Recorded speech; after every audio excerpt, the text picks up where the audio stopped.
GST registration 40 lakh पे, 20 लाख पे या जीरो टर्नओवर पे। नमस्कार दोस्तों, मेरा नाम है आशुतोष अग्रवाल और बात करेंगे जीएसटी की कंप्लायंस रिक्वायरमेंट के बारे में और आपको रजिस्ट्रेशन कब लेना है, कितनी टर्नओवर पे लेना है उसके बारे में। तो अगर आपने अपनी प्राइवेट लिमिटेड, एलएलपी, ओपीसी या किसी भी तरह की कंपनी स्टार्ट करी है तो आप ये सोचेंगे भाई जीएसटी रजिस्ट्रेशन नेट पे दिखा रहा है या गूगल पे दिखा रहा है कितना, मैन्युफैक्चरर के लिए 40 लाख की लिमिट है, सर्विस प्रोवाइडर के लिए 20 लाख की, और भाई ₹0 पे लेने को बोल रहा है। अगर करंट अकाउंट खुलवाने जाएंगे तो बैंक वाले बोलते हैं कि भाई जीएसटी रजिस्ट्रेशन करवा के आइए, या फिर कहीं भी अगर आप जाते हैं तो बोलते हैं भाई जीएसटी नंबर है। तो आज इस बात को समझते हैं कि एक्चुअली जीएसटी रजिस्ट्रेशन लेना कब चाहिए। देखिए, अगर आप इंटरस्टेट मतलब दिल्ली से मुंबई, दिल्ली से गुजरात, दिल्ली से चेन्नई, कहीं भी दिल्ली से अगर आप माल बाहर बेचते हैं तो आपको ₹0 की टर्नओवर पे जीएसटी रजिस्ट्रेशन लेना होगा। या अगर आप किसी भी रिवर्स चार्ज मैकेनिज्म, यानी कि अगर आप कोई गुड्स ट्रांसपोर्ट बाय रोड भेजते हैं या किसी एडवोकेट को एंगेज करते हैं अपनी सर्विस के बारे में, और बहुत ही ज़्यादा तरह की सर्विसेज हैं जिसमें आपको खुद पे करना पड़ेगा। जनरली होता क्या है, सर्विस प्रोवाइडर जीएसटी भरता है, लेकिन कुछ केसेस में जैसे कि मैंने बताया goods transport by road, advocate, आपको जो सर्विस रिसीव कर रहा है, आप उनकी सर्विस रिसीव कर रहे हैं तो आपको जीएसटी रजिस्ट्रेशन लेना पड़ेगा और उनके बिहाफ पे आपको सरकार को जीएसटी जमा करना पड़ेगा। तो अगर आप विद इन द टर्नओवर हैं तो आपको जीएसटी रजिस्ट्रेशन लेने की जरूरत नहीं है। तो सबसे पहला केस समझते हैं। अगर आप इंटर स्टेट ले रहे हैं तो उसमें आपको जीएसटी रजिस्ट्रेशन मैंडेटरी है, लेकिन अगर आप विद इन स्टेट सामान बेच रहे हैं तो आपको GST registration up to 20 lakh for service providers और up to 40 lakh rupees for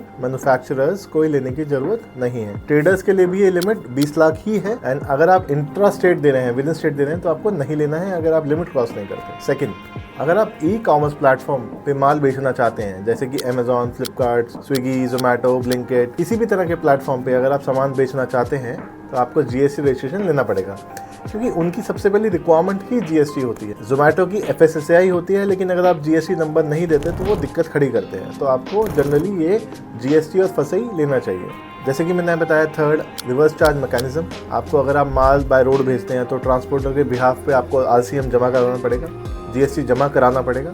इसके अलावा अगर आप एडवोकेट की सर्विस लेते हैं तो भी आपको एडवोकेट के बिहाफ पे खुद जीएसटी को जमा कराना पड़ेगा। तो इन सब केसेस में आप जीएसटी लेंगे, आपको रजिस्ट्रेशन लेना पड़ेगा।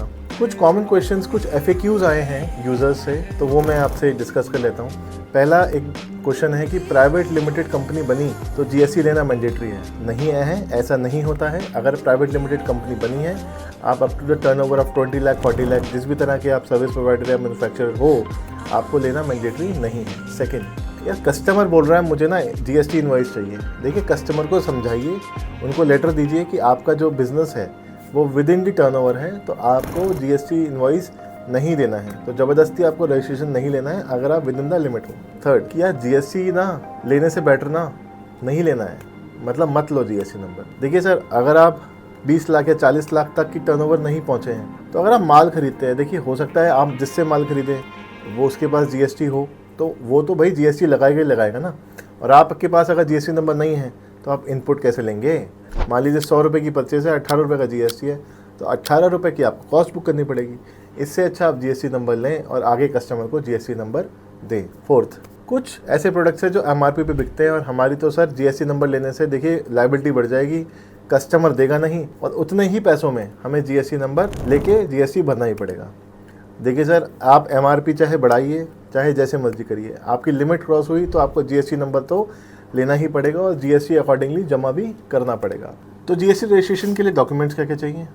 देखिए, डिपेंड करता है आपका प्राइवेट लिमिटेड है, आपका एलएलपी है, ओपीसी है, सोल प्रोप्राइटरशिप है, किस तरीके का आपने रजिस्ट्रेशन कराया है। देखिए, पैन कार्ड, आधार कार्ड, अगर आपकी कंपनी है तो आधार कार्ड की नहीं ज़रूरत है, लेकिन अगर नॉन कंपनी है, प्रोप्राइटरशिप उसकी तरह, तो आपको आधार कार्ड देना पड़ेगा। इलेक्ट्रिसिटी बिल लेटेस्ट, या फिर आपके इलेक्ट्रिसिटी बिल के साथ साथ आपको नो ऑब्जेक्शन सर्टिफिकेट देना पड़ेगा। अगर आप रेंट पे हैं तो रेंट एग्रीमेंट देना पड़ेगा। ये सब बेसिक रिक्वायरमेंट्स हैं जो आपको जीएसटी रजिस्ट्रेशन लेने में हेल्प करेंगे। तो दोस्तों, अब क्लियर हुआ कि कैसे जीएसटी रजिस्ट्रेशन लेना मैंडेटरी नहीं है और किन केसेस में आपका मैंडेटरी हो जाता है। तो मिलते हैं नेक्स्ट वीडियो में। अगर आपके कोई और क्वेश्चंस हैं या आप चाहते हैं किसी और टॉपिक पे वीडियो बने तो आप कमेंट सेक्शन में कमेंट करके हमें बता सकते हैं। हम जल्दी से जल्दी आपके क्वेश्चंस का आंसर भी करेंगे और जल्दी से जल्दी उन वीडियोज़ को बनाने की कोशिश करेंगे। Thank you.